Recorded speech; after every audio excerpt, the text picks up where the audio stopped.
The draft is over and the Chargers had the best draft that they have had in years. I'm talking like since I have gained consciousness, this is the best draft that they have had. And it's not just me that thinks that, it's a lot of the experts as well. A lot of people are giving them an A grade.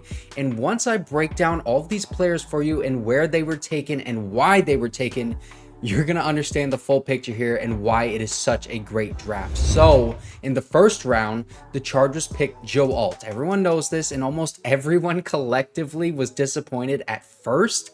Don't try to change the narrative here, okay? The vast majority of fans, we wanted Malik Neighbors or like any wide receiver because of how badly we needed that position at the time. But I will say there were a few commenters that were always on the offensive lineman in the first round train. And I remember you guys, so shout out to you. But let's make this clear. Joe Alt, as a player, was always considered by everyone who evaluated these prospects as the best offensive lineman in the draft, and that was never not the consensus from the very beginning of this whole process. He is 6'8", 320 pounds, the second best run blocker and second best pass blocker as graded by PFF, and he was also the highest graded offensive lineman in total with an elite overall grade. He was the only tackle with an elite grade and only allowed 5 pressures on 368 pass blocking reps, which gave him a 99.1 pass blocking efficiency ranking. Joe Alt, he's got quick feet, great length, and great size, while also having great technique, especially for only playing the position for 4 total seasons going back to high school. He was a tight end for most of his time in high school and moved to left tackle in his senior season, played left tackle for 3 years at Notre Dame, and graded as an elite left tackle in 2 out of his 3 seasons in college. He's just as good of an athlete as Malik Neighbors is, and some people are concerned with moving him to the right tackle spot or, moving Rashawn Slater to right tackle. I don't know for sure what this line is going to look like, but I'm telling you, I have no concerns with moving Joe Alt to the right side. We're talking about a guy who has not played the position for very long.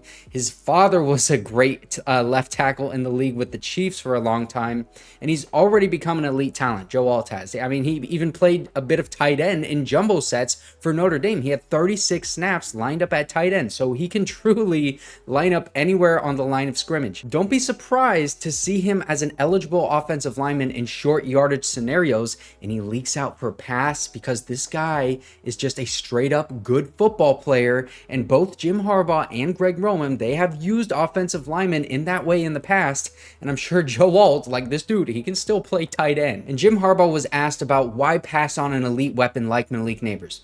Here's what he had to say. You're going to say, what about a weapon? Offensive linemen, we look at as weapons. That group, when we talk about attacking and we talk about attacking on offense, offensive line is the tip of the spear. So the Joe Alt pick, it wasn't something that we all wanted, but it's really hard not to give just the player an A because of how freaking good he is. And I said before he was even drafted that I think this is a 10-year Pro Bowl tackle in the league. But the reason Joe Hortiz drafted him over taking a wide receiver is because of the wide receiver depth in this draft. The tackles, they started flying off the board in the first round, and then late in the first, there was a run on wide receivers, so Joe Hortiz knew that he had to address that position badly, especially after passing on one in the first round, so he traded up with the Patriots to take Ladd McConkey. And the 3 wide receivers taken right before Ladd McConkey, Xavier Worthy, Xavier Legette, and Keon Coleman. And I don't think the Chargers were really targeting any of those guys over Ladd because they wanted a precise route runner that can replicate what Keenan Allen was for Justin Herbert. And if you want to understand how Ladd McConkey is going to be used in this offense, I think you should look kind of similar to what Roman Wilson was in that Michigan offense last year. Lots of motions to get him free releases, used in the slot, also used out wide. And this is a big one. He's a wide receiver that's not afraid to block in the run game. Ladd McConkey, he also has 4.3 speed, great explosiveness to go along with his route running ability and his blocking ability. He only had 2 dropped passes last year. Like, this is everything Joe Hortiz wants in a wide receiver. They traded up to get him because this was probably the last wide receiver that they felt strongly about to be an immediate impact player in an offense. So they moved up 3 spots with the Patriots to secure him. And who knows what would have happened if they didn't do that, because then the Patriots, they took a wide receiver of their own with Jalen going. The fact that they traded up to get Ladd McConkey signals to me that Joe Hortiz knew he had to get aggressive to address the wide receiver position after passing on it early, and the trade was good value. And if the wide receivers that were on the board, if you take off Adonai Mitchell, who was, probably off their board because of the off the field stuff, this was the best wide receiver to take, not only for the scheme they want to run, but for Justin Herbert to have a safe target in crucial situations. This gets an A for me because you're protecting Justin Herbert with these first 2 picks. Joe Alt, obviously, in pass protection, and then Ladd McConkey to get some quick shots for Justin Herbert so he can get rid of the ball quicker. If you want a guy that can separate as fast as Keenan Allen can, you go for Ladd McConkey in this draft. And if they did switch these positions, so you take Malik Nabers in the first and then an offensive lineman in the second, the hit rate, it goes down dramatically because the round 2 and 3 wide receivers, they hit a lot more often than the offensive tackles. So in team building strategy and what we got in these first 2 picks, the Ladd McConkey pick, it's an A. And then in the 3rd round, Junior Colson, this is just awesome value. I would have been fine with him in the 2nd round because of the physicality and speed that he brings to this defense, and then obviously the familiarity with Jesse Minter and Jim Harbaugh. He's not been playing football for very long, but he just has a great understanding of his responsibilities in zone coverage and also in man coverage when he needs to take away a running back in the flat. He's really quick to diagnose and just sprint downfield, or a tight end over the middle. He's pretty sticky in coverage, stays in the hip pocket. I think this is a sneaky defensive rookie of the year candidate because I think he's going to hit the ground running and might even be the signal caller on that defense at the Mike linebacker position. He's going to be on the field all 3 downs probably, with Denzel Perriman on 1st and 2nd down, and then Dayon Headley on 3rd down, unless they're in like a DB heavy package.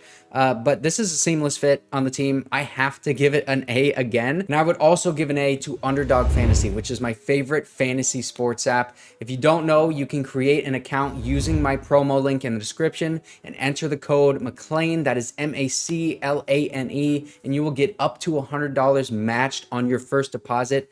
This is the best way to support me. I'm really glad to continue working with Underdog because, like I said, this is my favorite fantasy sports app. The NFL season is starting soon. I'm going to do a fantasy league with all of you guys. If you want to do it, let's do it, man. But I've got to get back to this draft. Thanks, guys, for supporting me. I really appreciate it.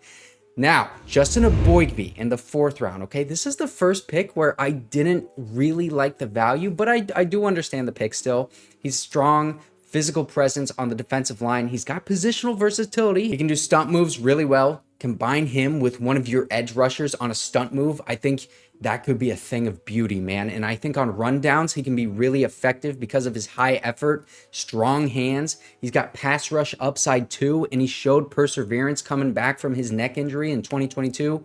I understand the pick because we need D-line help pretty badly, but with the players on the board, I think we passed on some good tight ends and cornerbacks, so I would give this like a B-, but we did address cornerback heavily in the 5th round because we took both Tarheeb Still and Cam Hart. Now, Tarheeb Still is going to play more on the inside and over the middle of the field, and he was a solid zone cornerback and has great size for a nickel cornerback. He played the run very well and was a willing tackler, although he did miss 9 tackles last year, so he needs to be consistent in that area. But overall, he has the physicality. He is a fluid mover, really good athlete, and he's willing to stop the run. He also has great size for the role that he is going to be playing. And then Cam Hart, he was selected after him, and he has great size as well at 6'3", 200 pounds. I actually would have rather preferred Cam Hart to be picked earlier in the 5th round, but the fact we got both of these guys is really good value. Cam Hart is the prototype of what you want at outside cornerback. He's got great size and athleticism. He even made Bruce Feldman's freak list. He fell, though, because of all of the shoulder injuries, but he's very similar to Richard Sherman when he was coming out. Former wide receiver turned DB, great size, great explosiveness. Richard Sherman ran a 4.6, Cam Hart ran a 4.5, so he's a better athlete, but he needs to stay healthy and also be more consistent because sometimes he struggled covering guys deep. And then coming down against the run, he also struggled in that area. But then he also flashed both of those things at times too. So I would give Tarheeb Still like a B-. And then Cam Hart, I would give him a solid B. I like the 5th round, but the 6th round, it was freaking awesome. Kimani Vidal is maybe going to be the most impactful pick on offense in this draft. And I know that might sound crazy because we drafted McConkey and Joe Alt, but I think Kimani Vidal, he's going to come in and immediately take the NFL by storm, just like Isaiah Pacheco and Keaton Mitchell did. All of the signs, they are pointing towards him being the best running back on our team as soon as he steps foot into the facility. I think everything that he has shown he can do in college, that can translate to the next level. If you're looking for like a fantasy rookie to draft, like say you're playing Underdog Fantasy, if you use my code, thank you, by the way. But I am telling you, this is going to be the guy. He's going to come in and produce instantly and produce a lot. I think everyone is going to know who he is by like October. This is an A pick because you address this position at the perfect time with the perfect player. Now we go into the 7th round where we double dipped on wide receiver, which again shows that Joe Hortiz knows what he's doing and understands how to build this roster. Both Brenden Rice and Cornelius Johnson are potential X wide receivers. And the value to get Brenden Rice in the 7th, man, is just such a typical Ravens pick. And I'm glad we are now going to have that on the Chargers. And before the 7th round, we really didn't have like an X wide receiver on this team. And Brenden Rice and Cornelius Johnson, they can fit that role. I'm not saying either of these guys are going to be wide receiver 1 or get like a ton of playing time. But you look at the receivers that we have, like Quentin Johnston, Ladd McConkey, Josh Palmer. I wouldn't be confident playing any of those guys at X. I think Ladd McConkey is the closest you can get to a wide receiver 1. But, you know, Cornelius Johnson, he has all the tools with the size, the athleticism, and the familiarity with Jim Harbaugh. Plus, he was one of the better blocking wide receivers in all of college football last year. He's going to make this team just based off of that, but also his special teams play because he blocked some punts at Michigan, so that's a great sign. Kind of like Kasim Osgood was a special teams wide receiver we had for a long time. Brenden Rice, though, he has all the tools as well, and he's a better catcher of the football than Cornelius is. Both of these guys are wide receivers, but they can both fill different roles on this team. And I think they can both develop, especially Brenden Rice, into being a really good wide receiver. And they can be long-term players on this roster. Both of these guys, they are A's. So I'm sure now you can see with the needs that we had and the guys that we got, considering the overall value, like this is the best that I have felt about a draft class since I have been a Chargers fan. Joe Hortiz and Jim Harbaugh, I think they're on track to build a winner.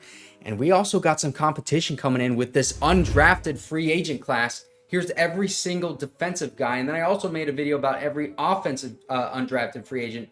But these are the defensive.